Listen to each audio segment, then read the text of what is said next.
Afternoon students. आज हम Cauchy theorem on limits second theorem on limits करेंगे। उससे पहले हम एक और थ्योरम करते हैं। थ्योरम का स्टेटमेंट क्या है? If for any sequence xn limit n tending to infinity xn plus 1 by xn is lambda, जहाँ mod of lambda is less than 1, then limit n tending to infinity xn 0 होता है। चलिए इसके proof को करते हैं। यहाँ पर हमको दिया है कि limit n tending to infinity xn plus 1 by xn equal to l। तो लिमिट की डेफिनेशन लगाएं तो उससे क्या पता चलता है हमको? This means xn plus 1 by xn minus l is less than epsilon for all n greater than equal to m। या अब हम जानते हैं कि mod a minus mod b क्या होता है? This is less than equal to mod of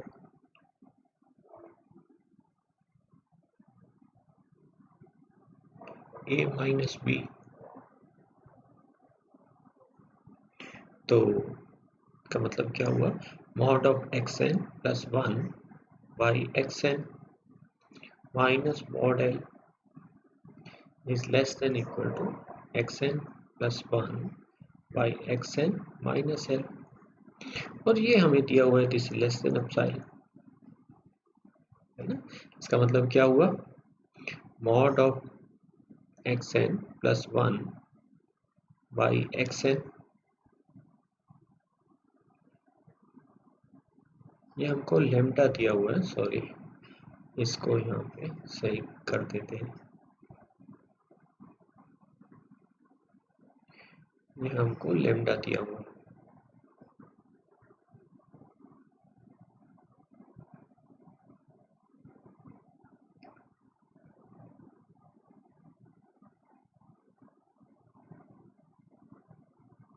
तो ये क्या बन गया?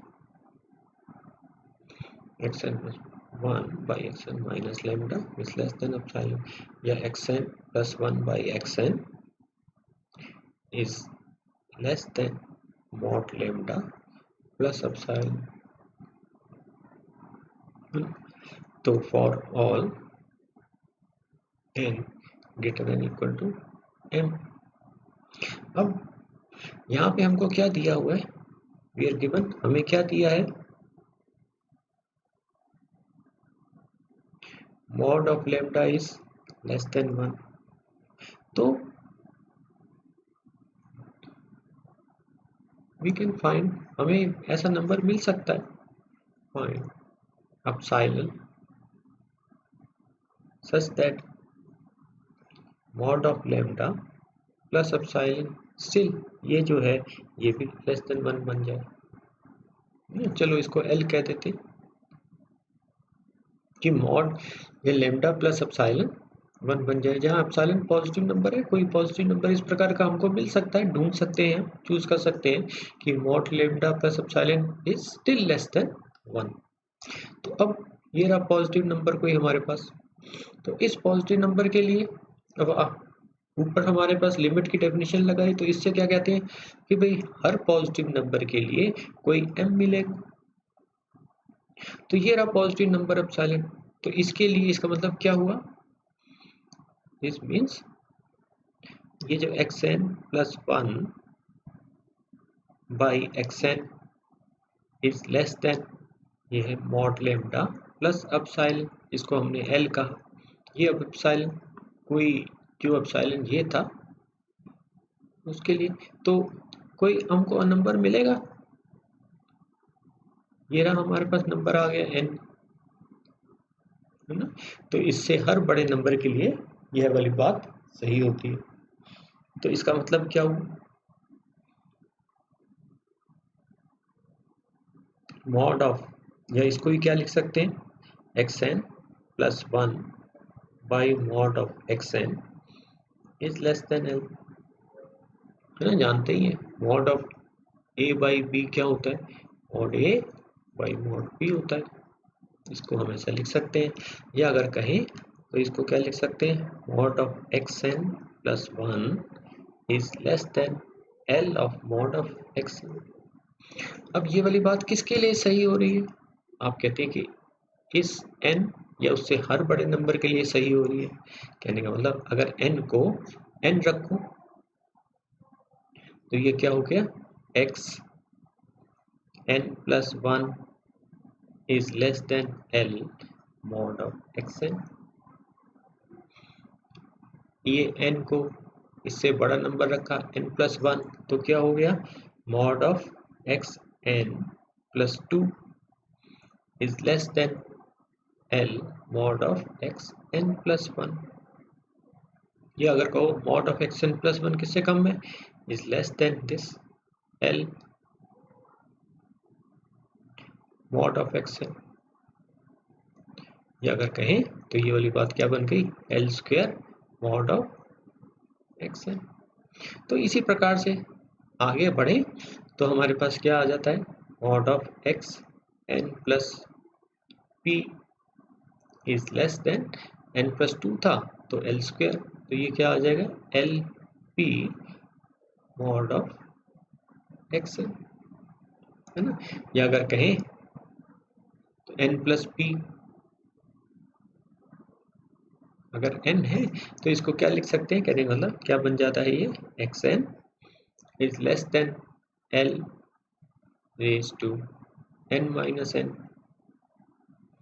मॉड ऑफ एक्स एन, है ना।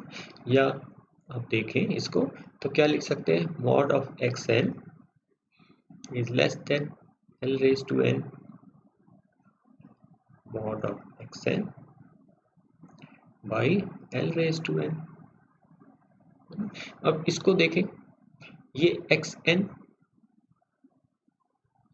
क्या है, यह एक्स एन क्या है, nth टर्म है, ये nth टर्म है सीक्वेंस की, है ना। जैसे x10 x100 xn, ये nth टर्म है इसकी, ये 10th टर्म है इसकी, ये 100th टर्म है इसकी, ये nth टर्म है इसकी। जैसे ये रही हमारी सीक्वेंस, कोई भी सीक्वेंस ले लें, जैसे ये रही हमारी सीक्वेंस xn n, है ना। तो इसकी अगर बात करें x100 तो ये क्या हो जाएगी 100, xn के बारे में बात करें तो क्या हो जाएगी n। कहने का मतलब यह फिक्स्ड हो गई, कांस्टेंट हो गई, स्थिर हो गई, एक ही वैल्यू है, फिक्स्ड है ना। ऐसे ही यह l रेज टू n, यह भी कोई फिक्स्ड क्वांटिटी हो गई। तो कहने का मतलब क्या हुआ कि ये जो इसको हमने यह लिखा l raise to n x n by l raise to n, तो यह जो है क्या बन गया, कुछ a l raise to n बन गया, जहां जहां a क्या है, mod of x n by l raise to n। तो ये दोनों फिक्स्ड है, तो यह कोई कांस्टेंट क्वांटिटी बन गया, है ना। तो अब इससे हमको क्या मिला, इससे हमको क्या प्राप्त हुआ कि x n is less than a l raise to n। अब l, यह l कैसा है, मॉड लेम्डा प्लस एप्सिलॉन। हमारे पास l, यह मॉड लेम्डा प्लस एप्सिलॉन क्या है, 1 से छोटा है ना। तो अब हमारे पास यह l 1 से छोटा है, तो l रेज टू n यह जो सीक्वेंस है किसको कन्वर्ज करेगी? 0 को कन्वर्ज करेगी। S L is less then 1, हमने ये पहले पढ़ा है जो ऑपरेशन और कन्वर्जन सीक्वेंसेस करी थी। उस केस में हमने देखा था कि x raise to n converges to 0 when x mod of x is less than 1, तो l raise to n converges to 0 हो रहा है। तो यह जो सीक्वेंस है किसको कन्वर्ज कर रही है? 0 को कन्वर्ज कर रही है। इसलिए यह वाली जो सीक्वेंस है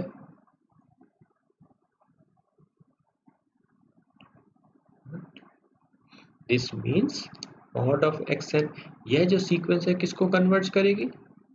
0 को कन्वर्ज करेगी। या अगर कहें अगर mod of xn 0 को कन्वर्ज कर रही है तो xn वाली सीक्वेंस किसको कन्वर्ज करेगी? 0 को। इसको चाहे तो ऐसा लिख देते हैं, limit n tending to infinity xn is 0। यही तो प्रूव करना था।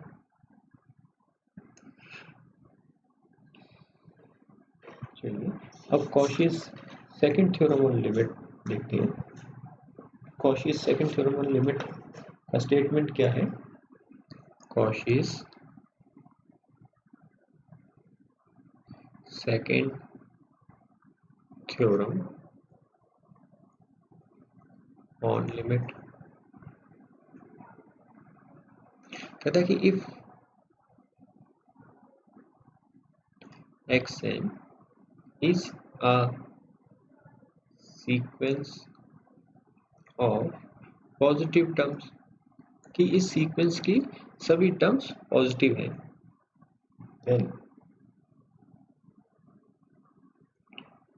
then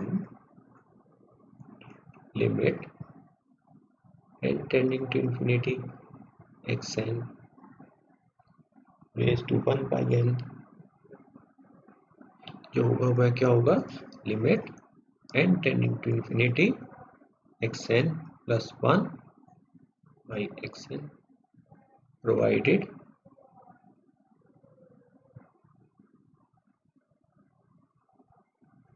यह जो लिमिट है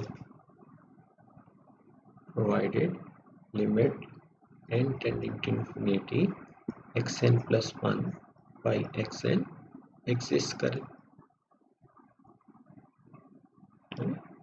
मतलब चाहे whether finite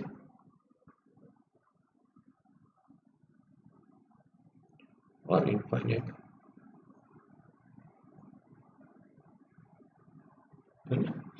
तो यह है कॉशी की सेकंड थ्योरम ऑन लिमिट की। क्या चाहे तो क्या कहता है कि यदि xn पॉजिटिव टर्म्स की सीक्वेंस है, यदि xn सीक्वेंस है कि xn फॉर ऑल है, तो limit n tending to infinity xn raise to 1 by n वही होगा जो limit n tending to infinity xn plus 1 by xn होगा, बशर्ते कि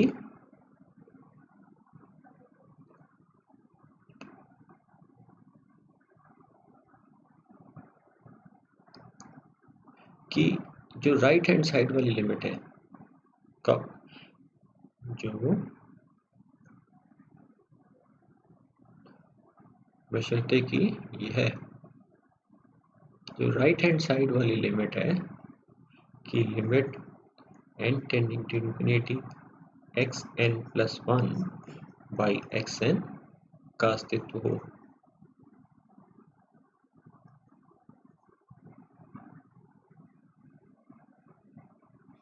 है ना, चाहे वो परिमित है या अपरिमित है। इसके प्रूफ को हम अगली बार करेंगे। आज हम इसके ऊपर क्वेश्चन करते हैं, इस थ्योरम के ऊपर कि प्रूव दैट, दिखाओ limit n tending to infinity n raise to n by n factorial raise to 1 by n is e। तो अब वैसे इसको देखें तो ये इस प्रकार की दिख रही है ना। अगर टेक xn को यह ले लेते हैं n raise to n by n factorial. अब हम देख सकते हैं कि n सीक्वेंस की सारी टर्म्स पॉजिटिव है ना। n की वैल्यू 1 2 3 4 n नेचुरल नंबर होता है, प्राकृतिक संख्या होती है, तो देख सकते हैं। तो इसका मतलब ये इसको पूरा कर रहा है। तो इसका मतलब क्या हुआ, ये अगर यह लिमिट इस लिमिट का अस्तित्व है तो यह इस दोनों लिमिट समान होंगे। तो चलिए निकालते हैं। तो xn प्लस 1 बाई xn, तो xn क्या है, n रेज टू n है ना, n फैक्टोरियल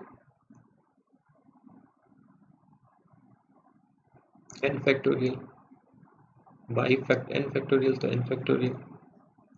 तो n xn प्लस 1 जहाँ n लिखा है वहाँ n प्लस 1 आ जाएगा, n plus 1 raise to n plus 1, जहाँ n लिखा है वहाँ n प्लस 1 आ जाएगा। तो यह क्या बन गया, n plus 1 raise to n plus 1 by n raise to n, यह n फैक्टोरियल। और n प्लस 1 फैक्टोरियल क्या लिख सकते हैं, n plus 1 into n factorial.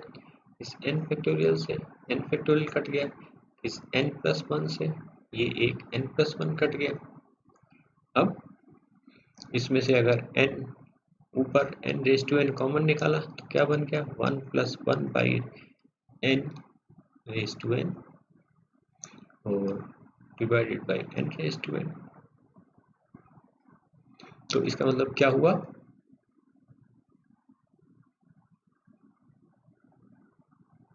Limit, अब लिमिट लें n tending to infinity xn plus 1 by xn क्या बन गया, limit n tending to infinity 1 plus 1 by n raise to n। और ये हमने पहले पढ़ा है किसके बराबर होता है, e के बराबर। तो यह एग्जिस्ट करती है, इसका अस्तित्व है। तो Cauchy's second theorem on limits, limit n tending to infinity xn raise to 1 by n क्या होगी, limit n tending to infinity xn plus 1 by xn, किससे, by Cauchy's second theorem on limit, second theorem on limit. तो इससे ये क्या बन गई, e xn क्या लिया था हमने, n raise to n by n factorial raise to 1 by n, यही तो हमको दिखाना था। चलिए एक क्वेश्चन और करते हैं कि if find limit n tending to infinity xn raised to 1 by n where xn क्या है, 3n फैक्टोरियल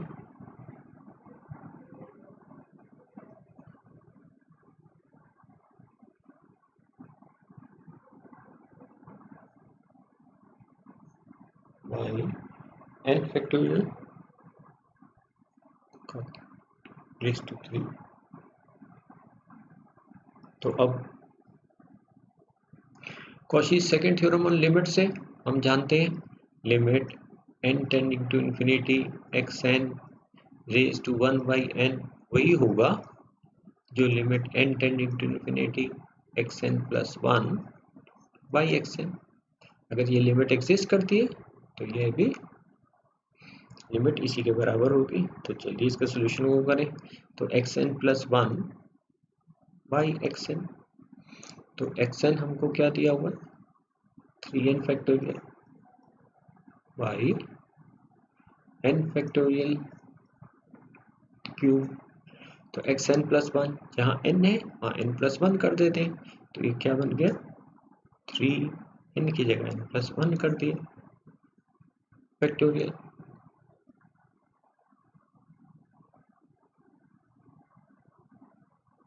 है ना, तो ये क्या बन गया 3n प्लस 3 फैक्टोरियल।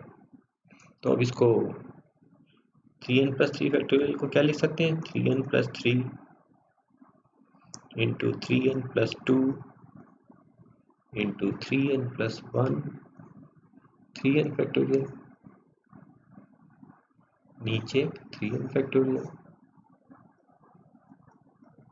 और ये क्या है n फैक्टोरियल का क्यूब, और n प्लस वन फैक्टोरियल को क्या लिख सकते हैं n plus one into n factorial का क्यूब। तो ऐसा करने से हमने को क्या मिला, ये 3n फैक्टोरियल 3n फैक्टोरियल से कट गया, n फैक्टोरियल का क्यूब इस n फैक्टोरियल के क्यूब से कट गया। अब हमको लिमिट लेनी होती है इन्फिनिटी वाली, और हम जानते हैं n की जगह 1/n बनाते हैं, तो ऊपर n क्यूब कॉमन आ जाएगा, है ना, n इसमें से n ये n कॉमन आ गया तो n क्यूब बन गया। तो पहले वाले में क्या बचा 3 प्लस 3/n, अगले वाले में क्या बना 3 प्लस 2/n, उसके आगे क्या बना 3 प्लस 1/n, और इसी प्रकार से नीचे कॉमन ले लेते हैं n इस ब्रैकेट के अंदर, तो ये क्या बना n इंटू 1 प्लस 1/n का क्यूब है ना, ये n इंटू 1 प्लस 1/n का क्यूब है। तो ये क्या बन गया n cube into 1 plus 1/n का क्यूब, ये n क्यूब से n क्यूब कट गया। अब इसकी लिमिट लें, तो limit n tending to infinity xn plus 1 by xn क्या बन गया limit n tending to infinity, ये 3 plus 3/n 3 plus 2/n into 3 plus 1/n, और इसी प्रकार नीचे 1 प्लस 1/n का क्यूब, तो क्या बन गया 3 इंटू 3 इंटू 3। तो इससे क्या मिला हमको limit n tending to infinity xn raise to 1/n is 27। तो ये था इसके ऊपर based question. Cauchy's second theorem of limits इसी प्रकार से आप कीजिएगा।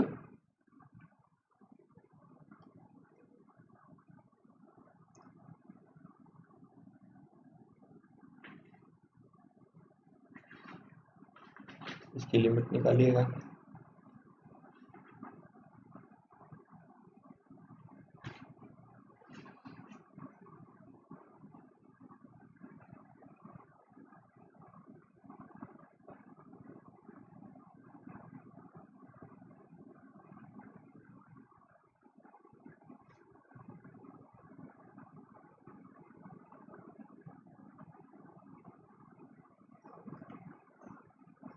If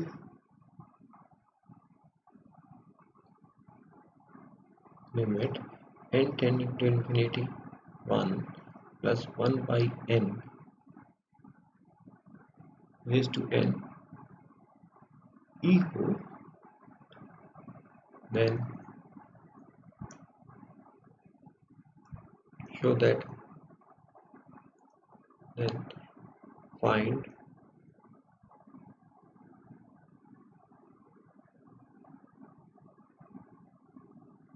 ये लिमिट निकालिएगा।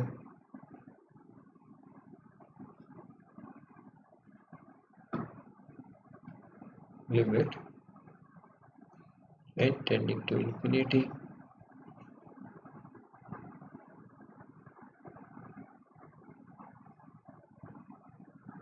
2/1 into 3/2 का स्क्वायर 4/3 का cube n+1 by n raised to n whole raised to 1 by n.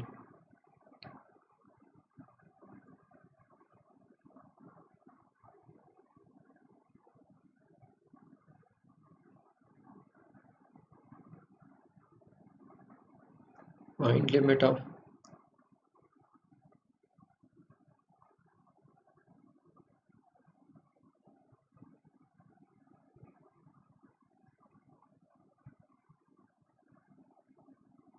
n tending to infinity n factorial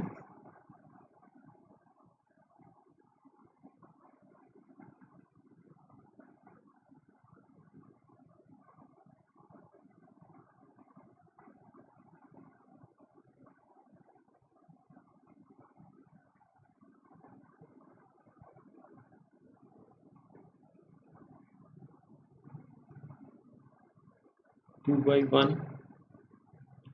into 3/2 into 4/3 into n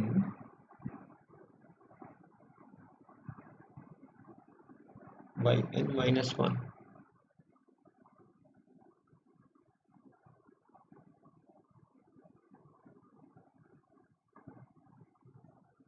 raised to 1 by n. Thanks for today.